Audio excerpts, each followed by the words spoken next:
very glad. That's it. You didn't get it. What? You didn't get it. I clicked it. There's two different screens. I guess that's a different. That's not my screen. Yes. That's someone else. Oh, mouse somewhere.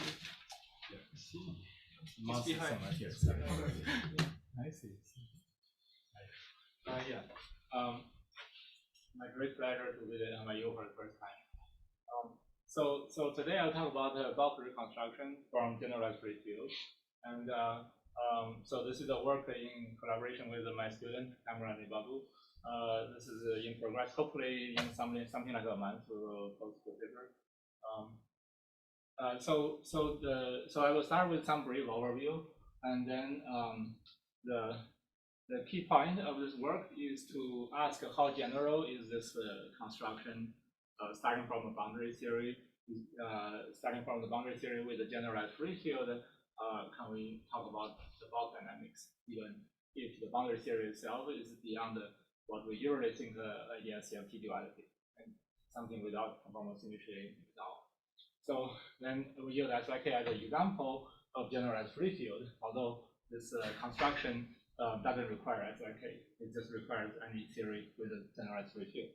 And then we will discuss some other cases, like the zero space. Okay. So well, I don't need to go. I guess for this audience, I probably don't need to go through the basics about holographic duality. But basically, just to remind you that when you think about the boundary theory as like a quantum many-body system, then you have the different states, and the different states correspond to different geometries. And then there's some correspondence between correlation functions. And that reminds me of this comparison, because I was on the measure series. So I'd like to make this comparison that if you think about holographic duality as a theory of quantum gravity, compare that with like the theory of superconductors. Then the effective field theory description of superconductor is like general Landau theory. The phenomenological theory is like Einstein gravity. It's like we have this kind of semi-classical theory which describes describe the physics, and then in this theory, the saddle point geometry plays the role of like some particular like order parameter in superconductor or superfluid. And then on top of that geometry, on top of that background order parameter, when you do the mean field approximation, you will get like body particles on top of that background, which is like matter fields, and you will also get the fluctuations of the other parameter, which is like the Gaussian mode in superfluid. So you have a neutral superfluid, and the analog here is like graviton. But the thing that's missing is this macroscopic theory, which is like the BCS theory, like how you start from a macroscopic model and derive the effective theory. Right, so that's my general point of view, that we couldn't, like, the thing that we hope to do is we start from a macroscopic like quantum many-bodies system and derive this kind of effective description of space-time geometry. So that's kind of related to today's topic. So what I hope is to start from a macroscopic theory and then see just nothing fancy like fluctuations or gravitons, and just at the level of this semi-classical geometry. So can we start from some boundary properties and derive that? So that's related to what is something that's already known a long time ago, which is called HKL reconstruction, which means you start from you assume there is the logic was in the HKL work. The logic was like you already know the equation motion in the bulk. So that equation motion, you can use that equation motion to get a relation between the bulk field and their boundary condition. And because of the extrapolational dictionary, the boundary condition of the bulk field is related to the boundary operator. So you can write down this kind of relation, like the bulk field is a linear superposition of the boundary field in this region, which is space-like separated from the bulk point. So it's basically like a Green's function, but in spatial direction. And what we are doing in this work is basically a generalization of this. And the important difference is the logic. It's like we are not assuming you already know the bulk equation of motion. Instead, we want to start from this completely boundary data. We want to start from correlation function on the boundary and determine a kernel like this, which determines in turn the whole bulk theory, the whole dynamics of the bulk field. So that's the logic. And let me, before going into any details, let me summarize the take-home message. So we can start from a generalized free field, which means you start from some field that satisfies the weak theorem. It's either a free, so it satisfies the weak theorem, which is either boson or fermion. And when you have a fermion, there is some minus sign. And because I'm going to use SYK as an example, so I will focus on fermion, but the same logic applies to boson. So for a generalized free field, if you start from, because weak theorem, so two-point function determines the higher point function. So we can just focus on two-point function. And let's consider a simple case where the boundary is 0 plus 1 dimension, and the bulk is 1 plus 1. So in the 0 plus 1 dimensional boundary, the two-point function is given by this function of the two times, and you could have different flavors. In the simplest case, you can consider just one flavor. And then our construction is based on discretization of time. So we assume, like, we only look at the correlation functions when time is chosen to be one of these discrete values, and then use that to derive a bulk theory, which is a free fermion. Because of the discretization of time, it's a free fermion moving in quantum circuit.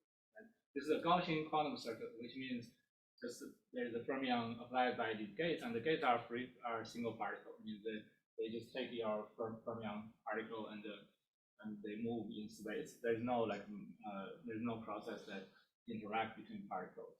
So it's a Gaussian, every gate is Gaussian. So the key point is the whole thing is determined by the boundary dynamics. Just to understand, is it an assumption that there exists a generalized free field on the boundary? Right. So that's the start. Yeah. The assumption is there is a generalized free field on the boundary. And I know the two-point function. So what are the different colors on the? They are just different gates. So yeah, so there are this two is types like of gates. There are two types of gates. Yeah, but actually that's not so meaningful because in general there's no translation symmetry in this spatial direction. So you can say there's even a number of gates, different gates. But I color them differently because like there is half integer time and integer time. And if the boundary time I choose is integer times t, then this is here. Like the boundary time is here, which corresponds to time in my boundary. Then there is a gate in the middle, the red one.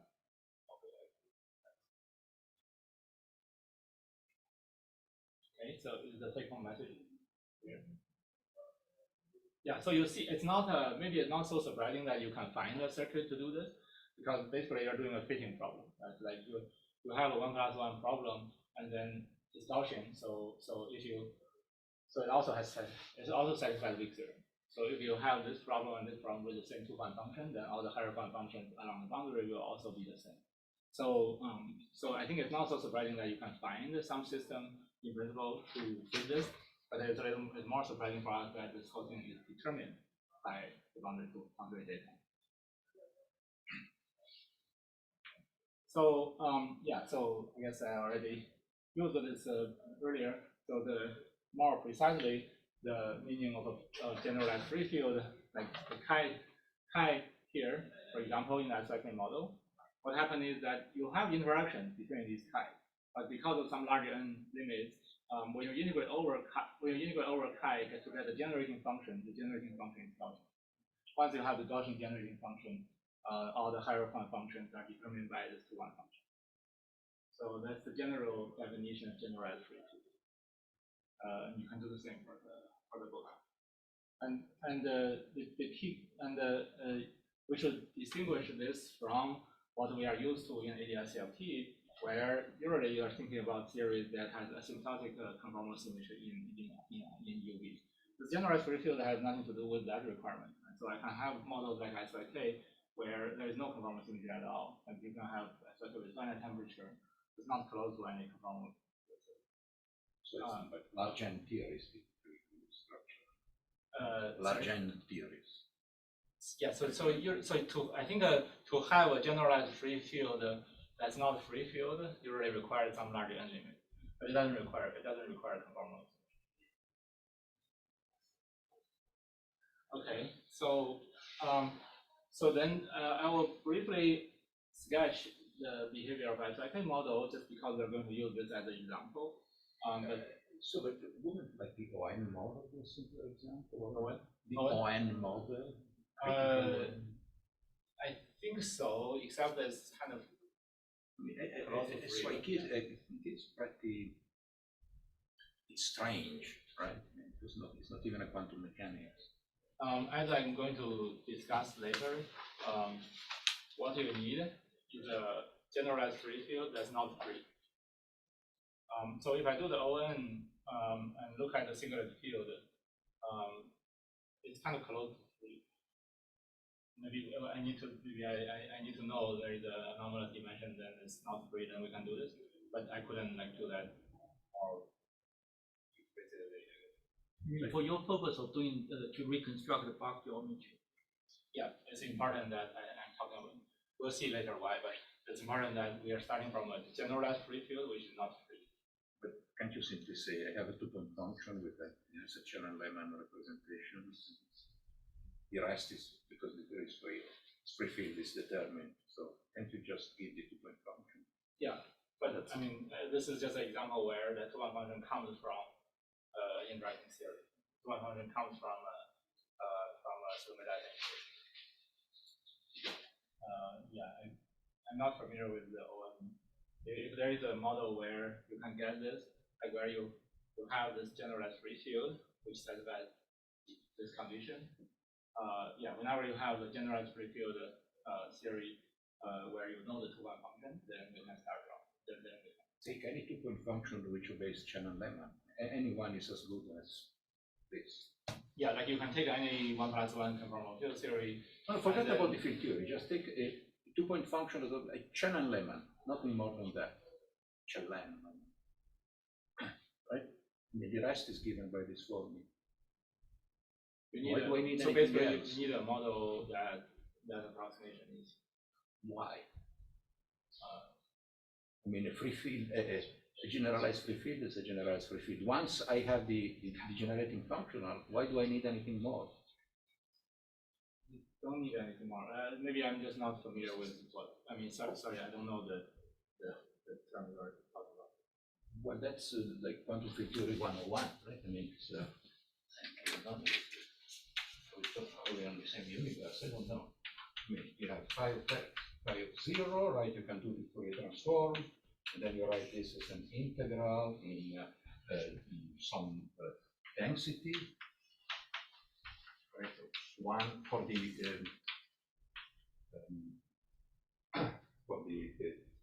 Feynman propagator, right? It's just an integral with some density rho that obeys the spectral conditions, right? So rho is positive and integrates to 1.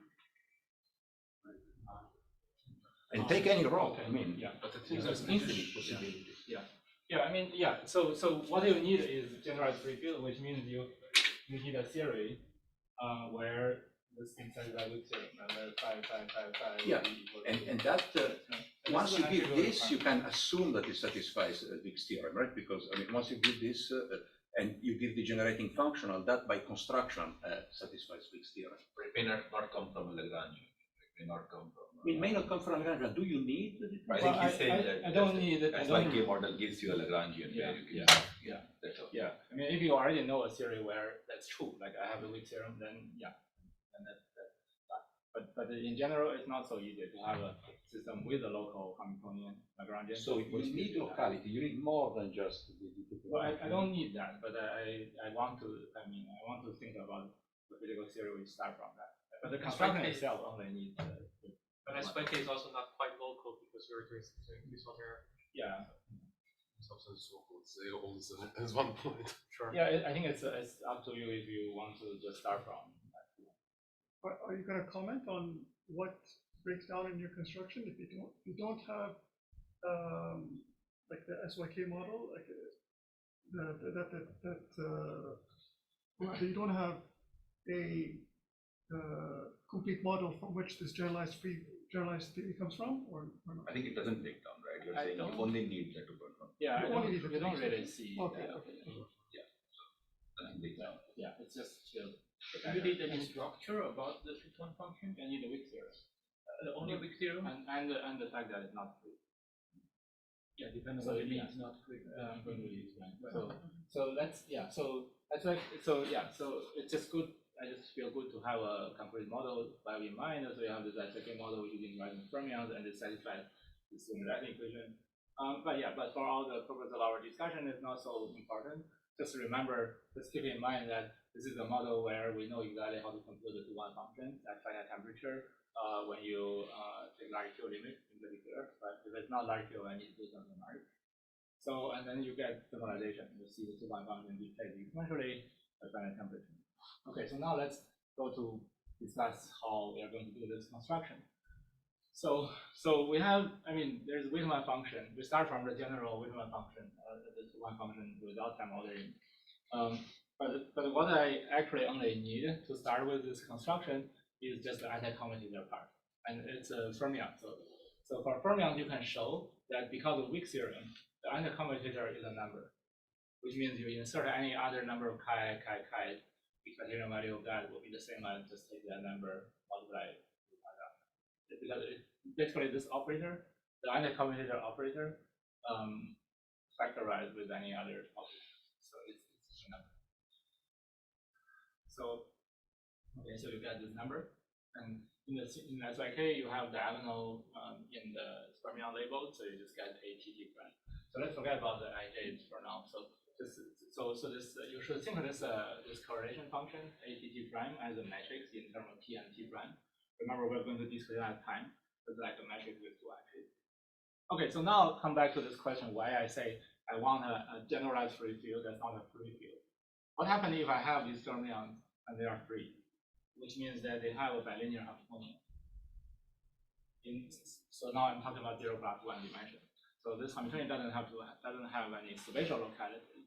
But if you have a bilinear Hamiltonian, that means the time evolution of chi I is just linear superposition. And so chi I t will be given by chi I t prime times this single particle time evolution matrix. So when you take the anti-commutator between them, you just get the single particle time evolution operator. So the difference between that and what happens in an interacting model like SYK is in the interaction case, in general, this is not unique. Right? For the non-interacting case, this is time evolution operator itself for the single particle, so it's unique. And that leads to a key difference, which is that when you look at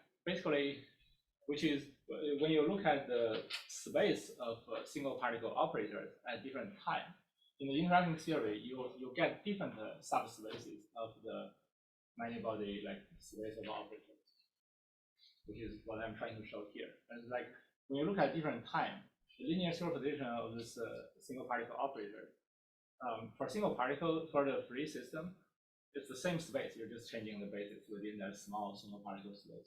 But for interacting system, when you evolve in time, you are keep getting new operators.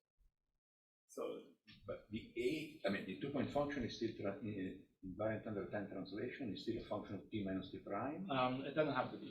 In the example of the thermostat, it does, but the construction works for general cases. Like I can have some time-dependent Hamiltonian, so it could be just general function of t and t. Because you can have generalized free fields, of course, that so I can relativistic invariant theory, so their translation are invariant. Sure, it could be, but I don't require that. Like in a second model, I could have a model with some parameter depending on time. So I can have the A which really depends on both time, and that's okay. As long as I still have weak theorem, then I can still do Yeah, this. but also on the two-point function, you don't really know about Hilbert space. You have just a two-point function, right? A function of t. Yeah. So what is the condition on the two-point function? It says that they are not free, that they don't obey a linear equation. Yeah. So basically, this is the condition which says that so like once this is not a unitary matrix, like in the flavor index, then this is not free. Because what this comparison tells me is in general interacting systems, chi t, if you compare chi t with chi t prime, in the free case, it's like there is a unitary evolution here relating this with this. In general, it's like there is this plus other things plus all the higher points. So therefore, this matrix itself is not unique.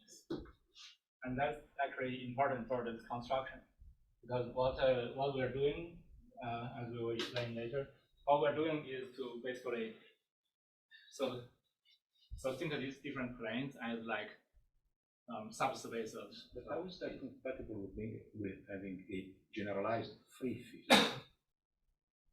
So if the time evolution mixes chi with higher powers of chi, right? That's exactly what happened in the SYK model, and but it's still generalized free field, because all the higher points are suppressed by n, suppressed by 1, 1.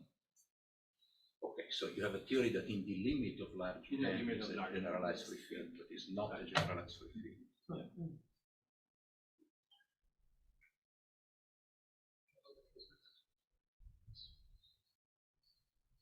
Okay, so now what do we actually do? Then what we do is we want to find this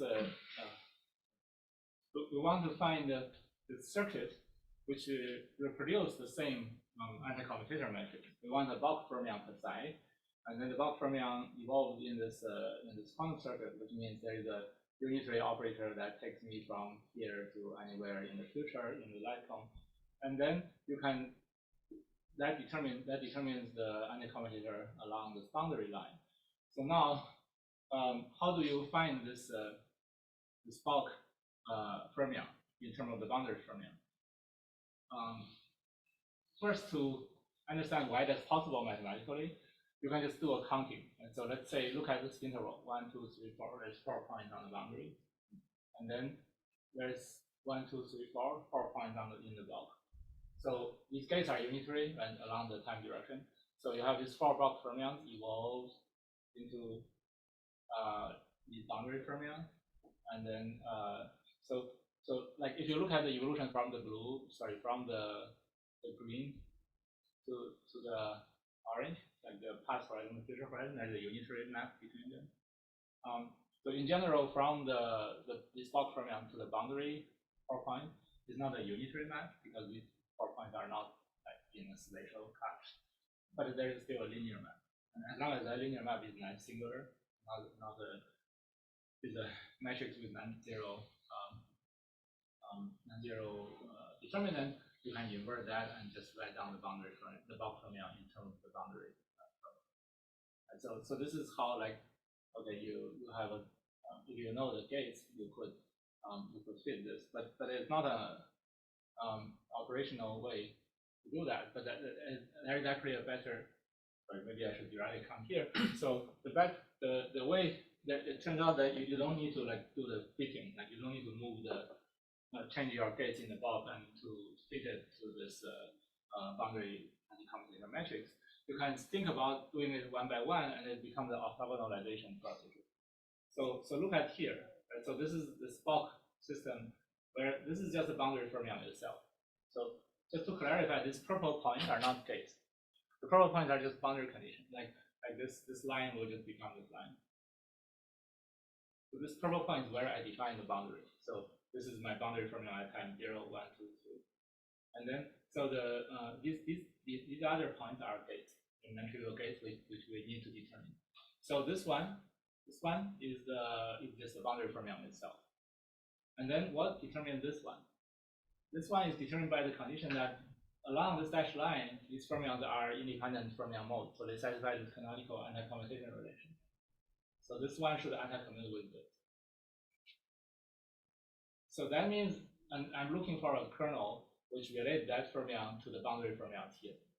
So it means I'm looking for a linear superposition of the 2 boundary fermions that's orthogonal with this one.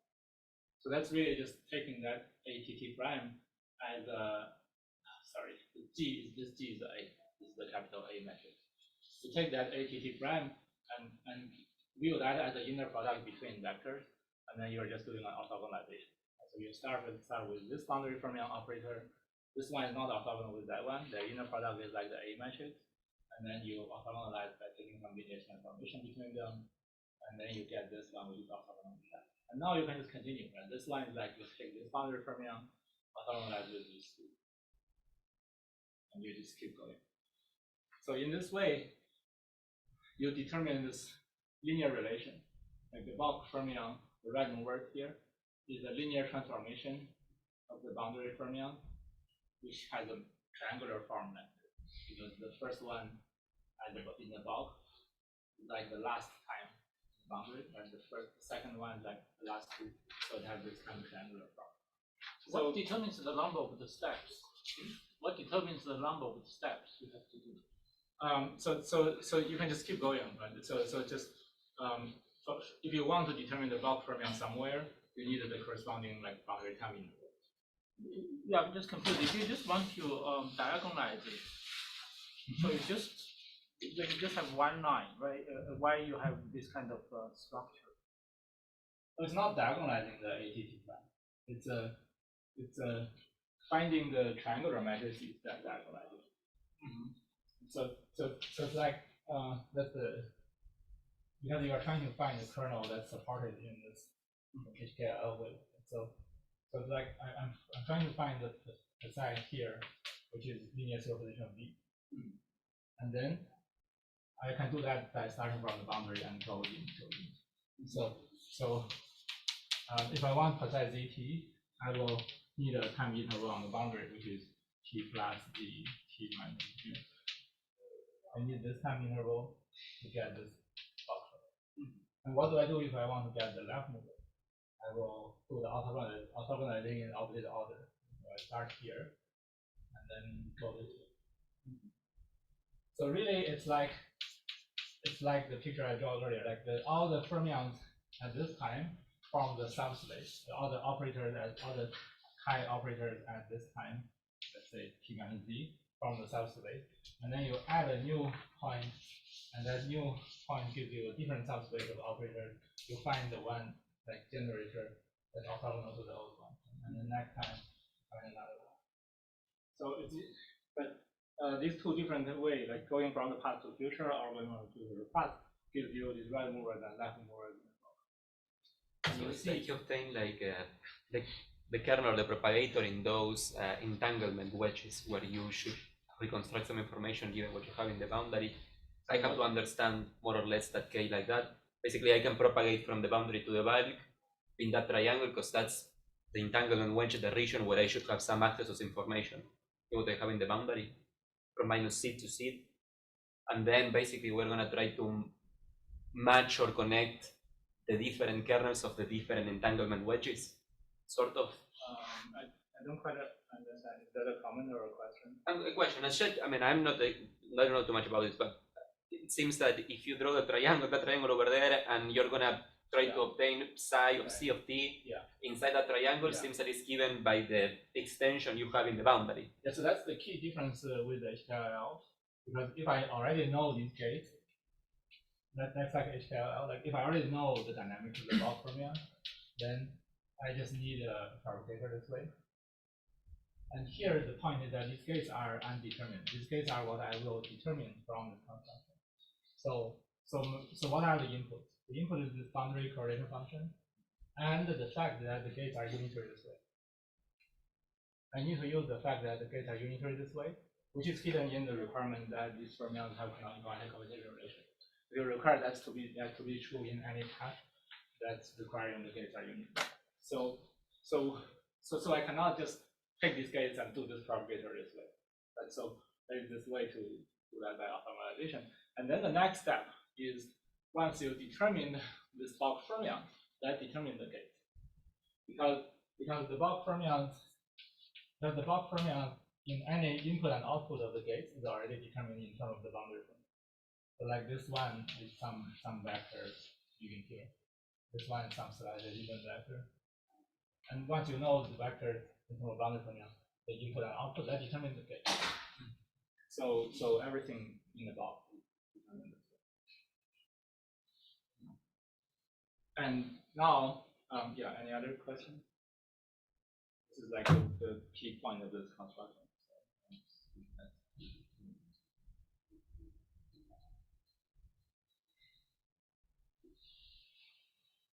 Okay, so if the construction is clear, now let's look into a little more detail about what we get if we do the sparse vacuum model.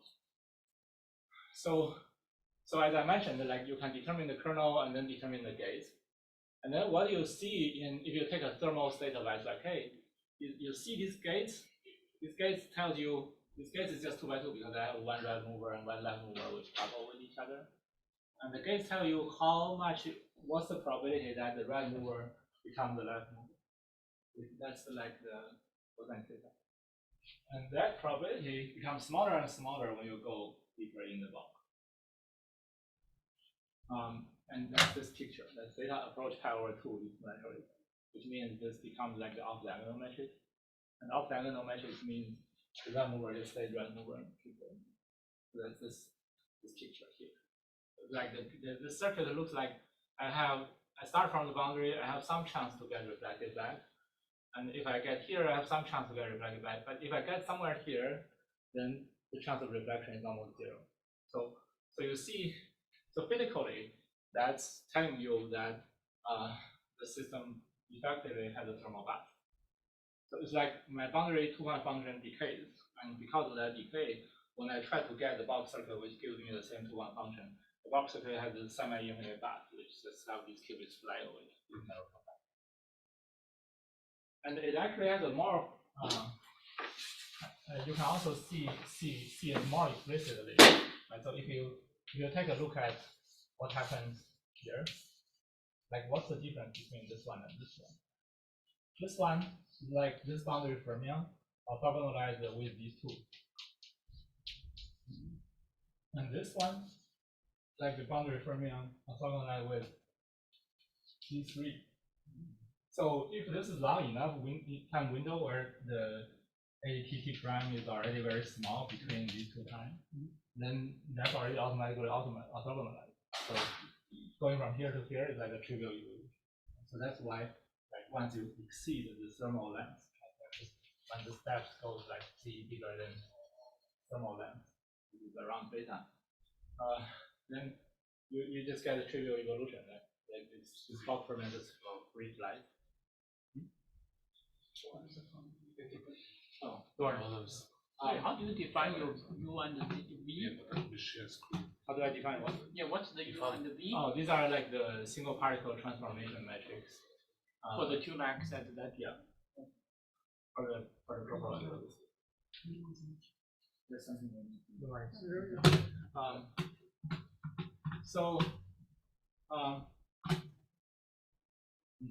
yeah. So this U and V, they both depend on this direction, because here I'm taking the example of thermal state, so everything is translating in random time. So when you go deeper this way, it's like getting closer to the horizon. So you'll see that like this method automatically gives you tells you the existence of the black hole horizon. And this is just how it decays exponentially. But the picture is like maybe I have a picture in. Sorry, I should draw a Earth diagram.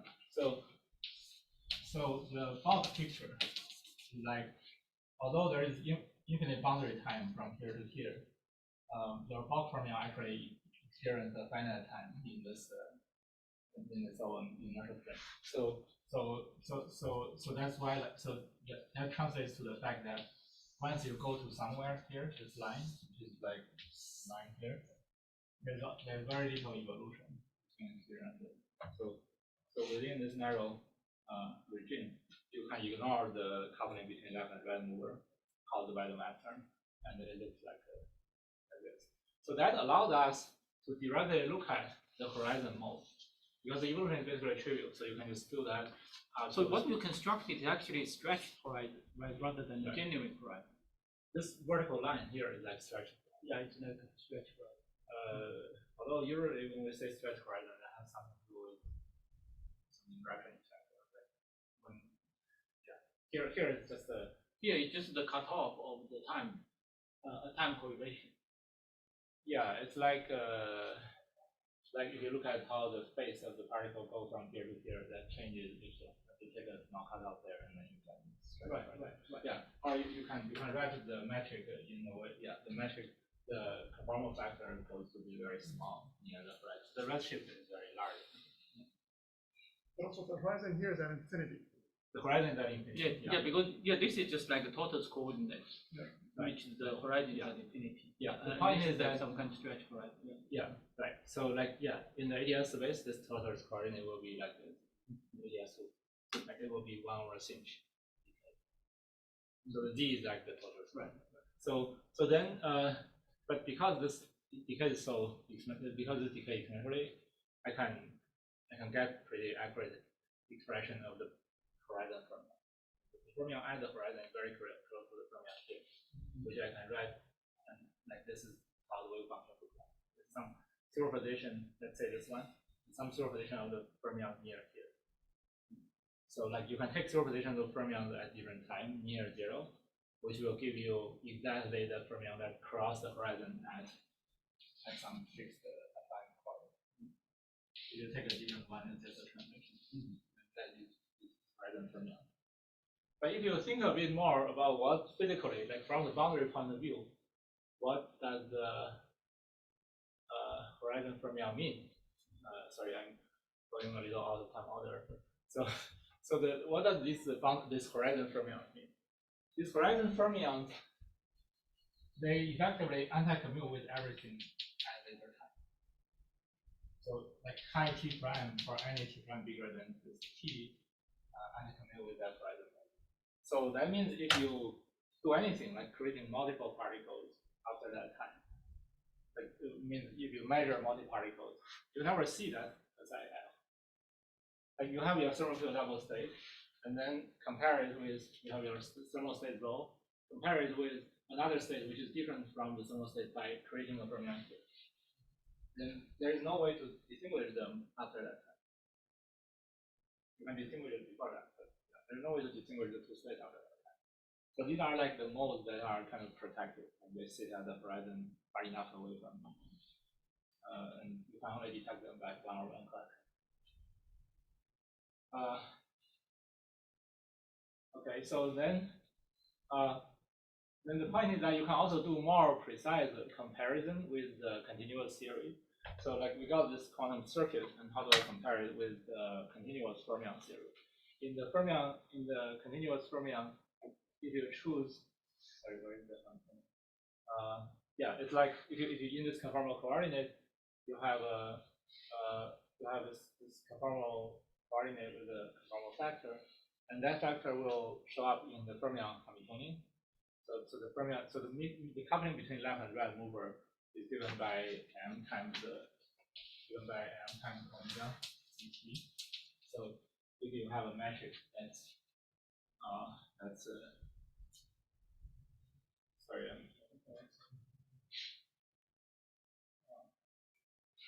here, sorry, yeah. So this is right. Yeah, so for a general metric, the corresponding fermion Hamiltonian looks like a flat space Hamiltonian with a mass that depends on the position. So now the point is that we can use the gate angle to determine this. So if you think of this gate as living in a small diamond, like in a small diamond in the space time, then the gate angle itself is related to the vector m omega by dividing by delta t.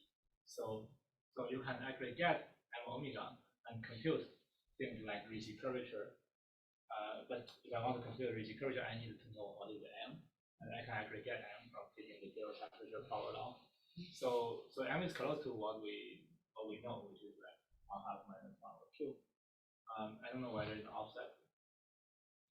And then you see like the curvature you get is like constant in the bulk, but there is a divergence near the boundary. I think this, I haven't done the comparison, but I suspect this is the same as like what we look at in this Euclidean case. If you the two-point function at exponential of the distance, you extract the distance and get metric from that.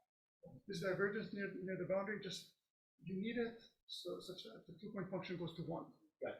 Yeah, because the two-point function goes to 1 for my finite value. Yeah. So here we see that, but of course, I mean, this approximation only works when the angle is close to tower 2, so it doesn't really work.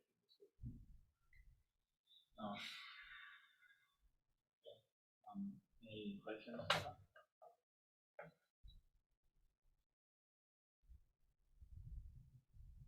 Okay, good. So now with this we can apply this to study other properties of the system. So so far we have only used the anti-commutator, and the anti-commutator determines the dynamics of the bulk, but it doesn't say anything about the state of the bulk. But the state is also determined by the boundary because you can just compute the commutator of the fermion. And the commutator, now you multiply it by the same kernel k, it gives you the bulk commutator of the bulk fermion. And because the anti-commutator is a third function, it's determined. So the commutator actually determines the quantum state. So if you take that commutator and look at a single equal time slice, that tells you what quantum state is. The weak theorem tells you all higher quantum function from the two-one function. So for example, if you compute the entanglement entropy of a state in a given region, these are all determined by this commutator matrix. So we can compute entanglement entropy of a region. For example, a region like this, which is like, I'm just taking a boundary time window matrix in the corresponding bulk interval. When you increase the time window, you're looking at a bigger and bigger region in the bulk. And this entropy grows linearly with the time window. So originally I was a bit confused. It looks like why is it growing linearly? But I think it actually makes sense because it's like the bulk interval. Like the bulk interval remains finite. It just approaches the horizon. There's some finite distance between here and the horizon. But the UV cutoff is getting smaller and smaller because the equal time delta t on the boundary corresponds to a shorter and shorter geodesic distance in the bulk. So it's like think about the bulk as like a conformal field theory, like a free fermion conformal field theory. Then it makes sense that this entropy had a log dependence on the cutoff. The cutoff itself decreases exponentially. So that's why the entropy grows linearly in time. So you already see something a bit strange here. That we start from a discretized theory on the boundary, and the boundary theory is not even close to a conformal field theory. But when we do this in the bulk, somehow the physics near the horizon looks like a free fermion 1+1 conformal field theory. And you have other evidence of that. One thing is was pointed out by Yinghui Gu to me is that actually if you look at the spectrum, which means you take that matrix and diagonalize it, the spectrum is actually universal. It actually has nothing to do with all details of the boundary. As long as you take a boundary theory in the thermal state, the spectrum always looks like this. And that's because remember the kernel itself is obtained by diagonalizing the anti-commutator matrix. So roughly speaking, the bulk commutator matrix is like the boundary commutator divided by the boundary anti-commutator. And that ratio is actually universal. It's basically from KMS condition. That ratio gives you this spectrum. So what happened is like if you look at the bulk, like the whole bulk fermion here, and look at like this eigenvalues of their reduced density matrix, it actually only depends on beta and well, in the limit where you take an infinite time interval, it will be just eigenvalues of beta, which is continuous. When you have a finite discretization, you have this finite discretization. I have a finite time interval t omega is like discrete. So say it again, why the bulk spectrum is determined by the ratio? Because bulk fermions are related to boundary fermions by this kernel k. Yeah. So it's like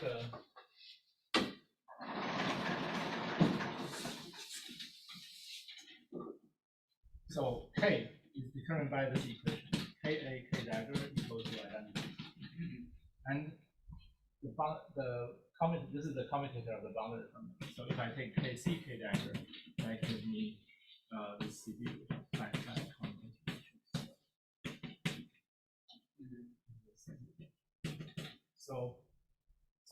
So basically, k dagger k is like k inverse. So if you take the limit where I'm talking about the infinite interval, so I can diagonalize it in frequencies domain, where this is diagonal and these are diagonal. Then you get like CV omega, where omega is like the momentum along the horizon. But for the boundary formula, it's like frequency. So this CV omega is like C omega divided by A omega. Right. Thank you. So K is basically like K is roughly speaking like omega is equal to A omega minus 1/2. But then you need to regularize it in some way so that K is 0 for negative time. So this ratio is universal. Whereas the difference between And omega that's just the KMS. so this is KMS. And that's but what is that in terms of the bulk fermion? Right? Omega is like the momentum of the bulk fermion. So if you have a bulk fermion where the occupation number of the fermion is given by this, that just means that that's the same as what you will get if you have a bulk fermion, if you have a well fermion in the bulk. Right? You have a fermion where omega equals to K. And you have a fermion where omega equals to K, and then at temperature beta, you will get the same. So it seems like the horizon fermion always looks like you are in the ground state of a well fermion. Sorry, not ground state. You are like in this finite temperature state of well fermion. And it's independent from the boundary. I think this is related to the fact that what you're doing here is that you're looking at a very small region of space, but you're expanding it to like very, very large sizes. You mean very small space in what? I mean, like if you go back a slide, one more slide, one with the bulk tensor network. Yeah, the properties that you were discussing right now are what happens deep inside the network, correct? Yeah. But the size of the space deep inside the network is actually very small, the size of the physical space. Yeah. And Yeah. somehow you're just making that very, very large. Yeah. And so the effective interaction locally must be very small. Yeah. So from the bulk point of view, I think that's what you described. But here, because I didn't assume the bulk theory is like that, Okay. it's kind of deriving the fact that in UV the bulk is the free fermion CFT. Okay. So it's saying like the boundary KMS becomes the condition that the bulk fermion is the free CFT. I think these features just come from somehow when you reach the horizon, you are no longer sensitive to any details of your correlation functions. Yeah. Yeah, because the horizon is already come from long time limits in the boundary. So somehow the only thing remembers is the KMS relation. Yeah. Yeah, it's just a bit surprising that here I'm not starting from a field theory in the bulk. It seems to require that the UV regularization of the bulk must be like not regularization. The UV, it's like when I take the boundary IR limit, the bulk is in the UV limit near the horizon, and that limit is given by this free. Maybe the symmetry required says it cannot be anything else.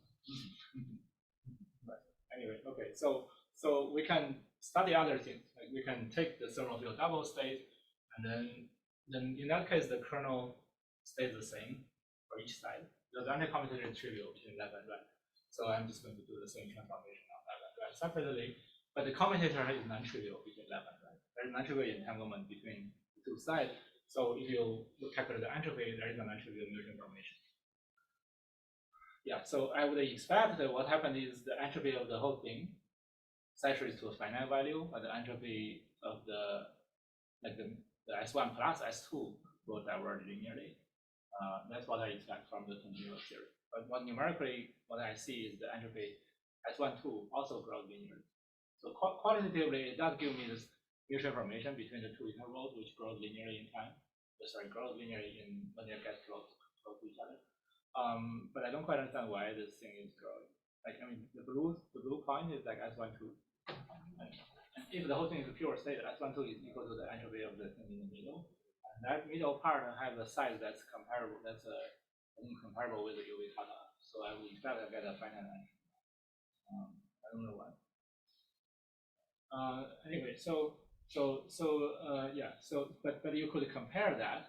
You could compare the fact that So the point is that mutual information between the two intervals grows linearly with time interval on the boundary, which is telling you that these 2 points are getting close to each other. But now you can compare that with the case when you introduce a shock wave. So now you can take on consider a model where there's a coupling, and then the coupling at the delta function at time 0, which will give you this shock wave. So you can have a positive energy shock wave or a negative energy shock wave.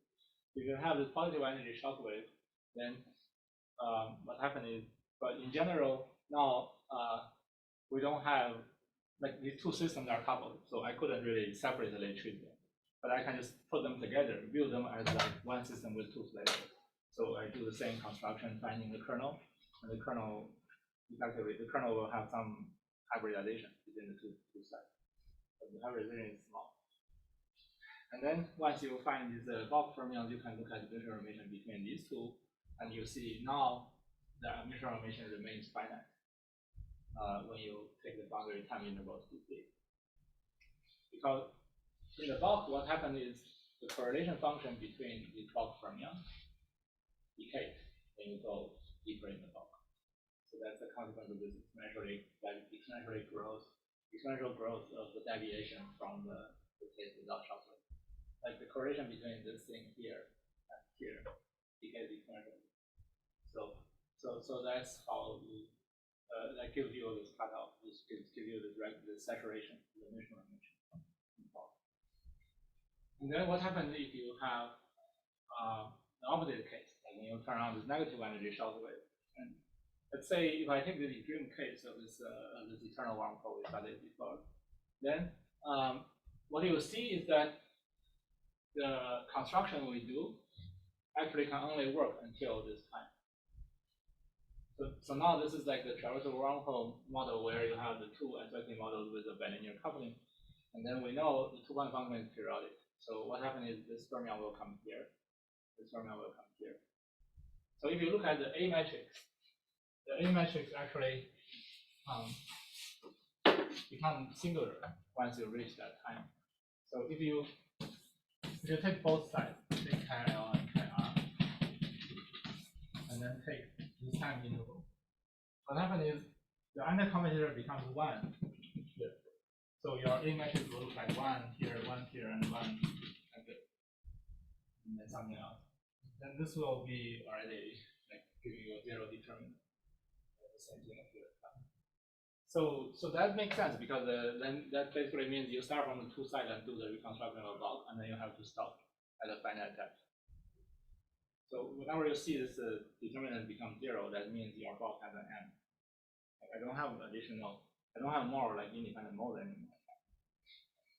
And you can do that for the not so extreme case of a finite time wormhole. Like I could turn on the wormhole for a finite time and then turn it off again. And I mean, the reason why we can try all these things is there's a nice way to write down such solutions in large QSYK. Like I can turn on arbitrary mu t and still have a solution of the 2-point functions. So in that case, you will see like okay, this blue region, this dark blue region is basically where the A becomes the 0 determinant. Like if you have a particle here, if you have a particle sending in here, that's okay. It just goes to the horizon and never come back. If you have a particle like here, along the purple line, then it goes to the other side. So we're doing this construction on both sides, so it's like coming back to the same boundary. So the same thing happened in the eternal case. The determinant will be 0. So it tells you like it tells you the existence of this kind of endless rates. Any question?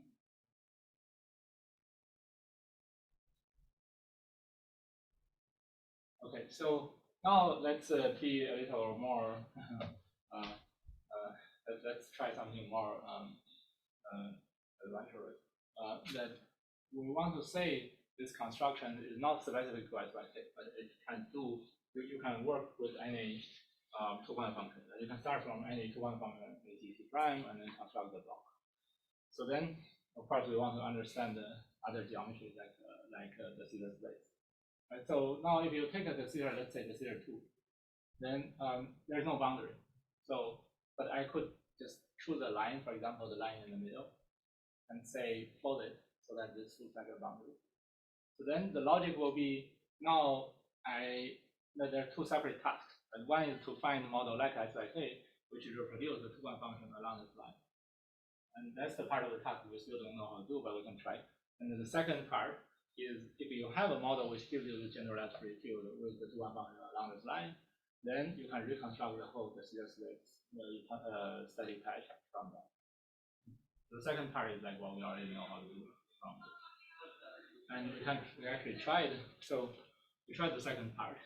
This is just the Caesar two-one function, but then we need to regularize it in some way in order to do. Yeah. Sorry, can you say your two things? What are the first? What are the second? So the first part we don't know how to do is to write down a macroscopic model, where in this model the two-one function of the fermion looks like this. Why does it matter? The line is the boundary of ADS2 versus line is just you already have a model where you have a SYK model has a two-point function. That will give you an ADS block. Right? That will give you two-point function like a de Sitter. Yeah, the question is what? So like this two-point function matrix will be different here. It will look like this rather than like in the case of ADS, it's like some power law and one or something. Yeah. So you say you don't know a model which you repeat the same construction to give the de Sitter two-point function. Right. But then the other part of the task is to verify indeed like given this line I can reconstruct. Oh, like, given this line is read from de Sitter. Yeah, like if I have the Sitter, if I have this two-point function which looks like the Sitter along this line, yeah, is the rest of the geometry looks like the Sitter. Yeah, right. So that part, okay, it should work, and we're just verifying that we can regularize the two-one function so that it looks like SYK, like it has the UV cutoff, and still have something approximated. So that's what I'm showing here. So yeah, so if you just literally take the Sitter space two-one function, it looks like this geometric function where z is like cosine t. So we need to regularize that because that two-one function will diverge when you have two-point function. So the way we regularize it is just do the same thing as large Q SYK. There's no particular reason that I know that works. So we just do the same thing as large Q SYK where you replace that cosine t over 2 by some function with slightly bigger period. So it never becomes divergent. So once you do that, you get this two-point function which looks reasonable, but it's one function which decays, and in the Sitter, the difference from ADS is there's some oscillation.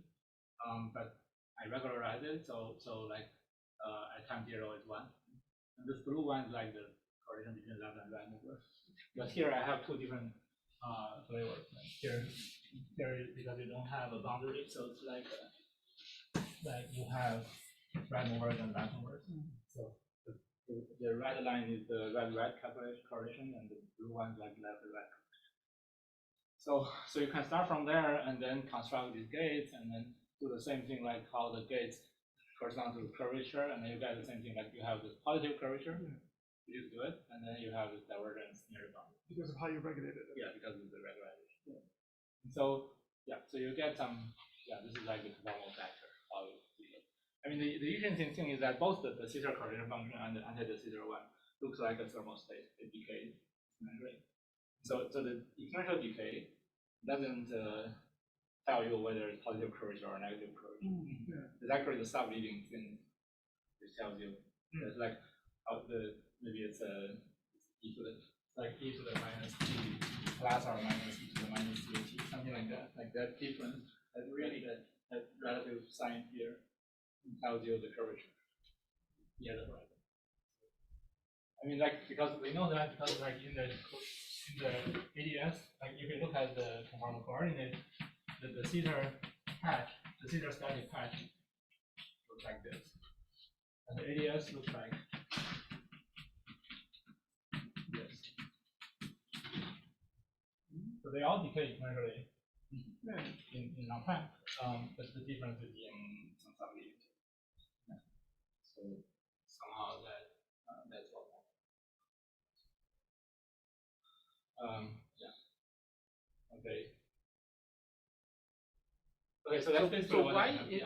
why somehow introduce a short cutoff on that fold?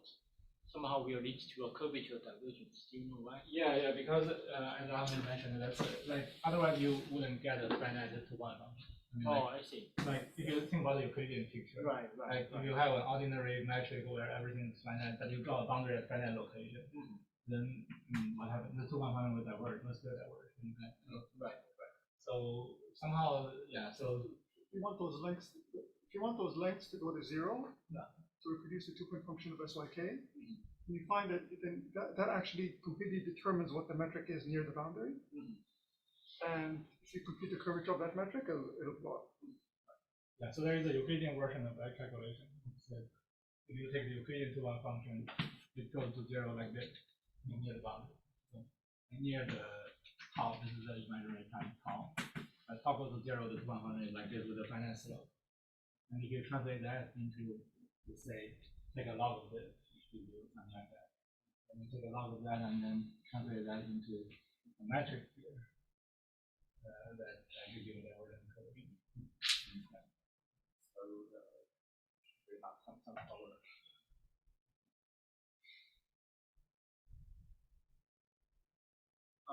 Okay, so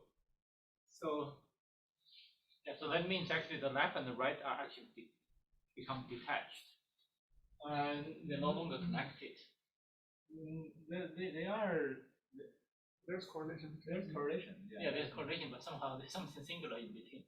There's something singular in, yeah, when I regularized it, I kind of violated this, yeah, it's like if you think about the different curve, like the different curve in the Caesar, there should be a family of these kind of SIK-like models where they are all, like, they all give you the same Caesar patch.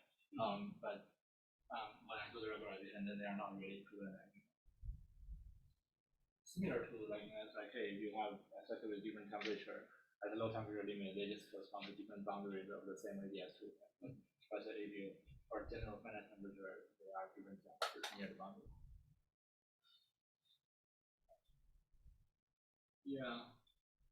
So viewing this from the more general point of view, I think this is related to the discussion about operator algebra in these recent works, and also in Hong's work in 2021. I think that's in the yeah. So I think I mean what we did is like we discretized everything, so it's like everything is finite.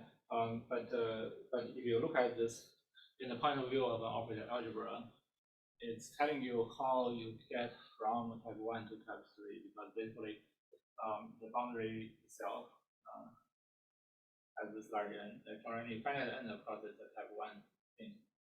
But if you take the large n limit, the operator at all different times are independent from each other. So instead of having n fermions, it looks like you have n times the infinity number of fermions. So it becomes a type 3 algebra. And what I want to emphasize here in this picture is that if you think about this time-like cube theorem and the Rich-Later theorem, they are the different, like knowing the knowledge, knowing the data on the slides, on the Cauchy slides, and knowing the data in the vertical tube is not so different. The analyticity says in either case you should use that to determine the whole diamond. But if we don't think about analyticity, to think about this kind of discrete circuit picture, these two are very different. Because if I have the data here, which is a quantum state, that doesn't tell me what is the convolution. I could determine, I could give you some different unitary that will give me different evolutions in the future. There won't be anything inconsistent. But in this case, what we see in the construction is this vertical cube or line in the 1D case actually knows the gate. So you couldn't like change the gate somewhere here and without changing correlation along the line. So there is a asymmetry, and the reason why there's an asymmetry is I told you the gates this way is unitary. So somehow when I say this gate are unitary this way, then that means you could predict, you could do this kind of emergence lifetime starting from the vertical. In higher dimension, the difference is even more dramatic, Yeah. right? Because sigma is co-dimension 1, Right. and the U is just 1 dimension. It's also 4-dimensional one. It's a tube. It should be a tube. But in principle, you can do it in a single line. Well, at least I don't know how to do it for a single line, but I can imagine how to do this in a tube because if you have a tube and then you want to reconstruct everything here, Right. you can just go to angular momentum eigenstates and then. Yeah. But if you have a unit line, you only know about zero angular momentum part, so you lose some. Yeah, but seems like in recent paper is that you can actually do a single line too. He actually, in this later paper he tried to emphasize seems like single line should be enough.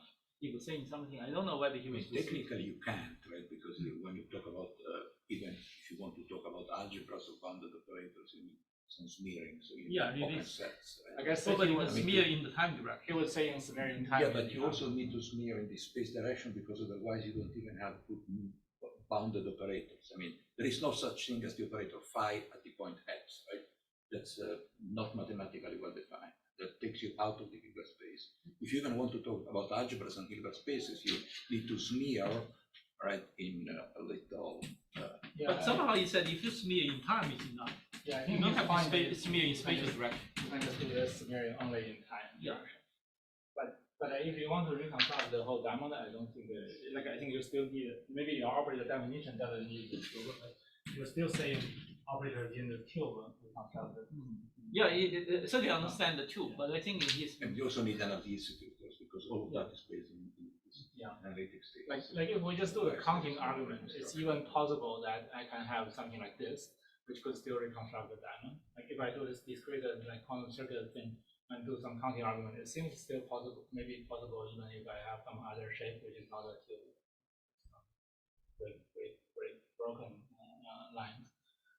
So I don't know. So what's the general regime that could reconstruct the forces? And so there, of course, there are other open questions which is related to sorry.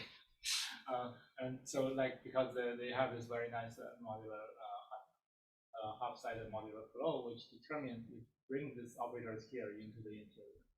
So from the point of view of the discretized quantum circuits, it seems like I can just complete my circuit with any circuit in the inside. Like we could make some reasonable guess of what they are. They are basically taking these states and then disentangle them, make a less entangled state in the future. When you get to the singularity, you get something that very vanishing correlations in the but it looks like it's just it's my choice. You could just choose a different gate so that you never go to the singularity. So that's the question: what determines anything after the horizon? I suspect that will require us to go to finite and somehow end direction. I think I will just end here. This is saying what happens with finite n. Like you will this approximation will fail if you look at very long operators at n or time of n. Because the Orban function is here. I'm here. Thank you. Thanks.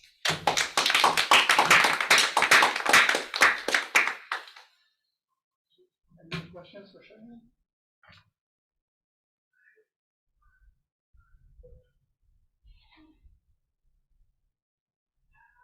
But you don't have to be quick.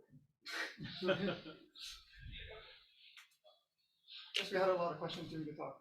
I guess that's thanks, Xiaoliang.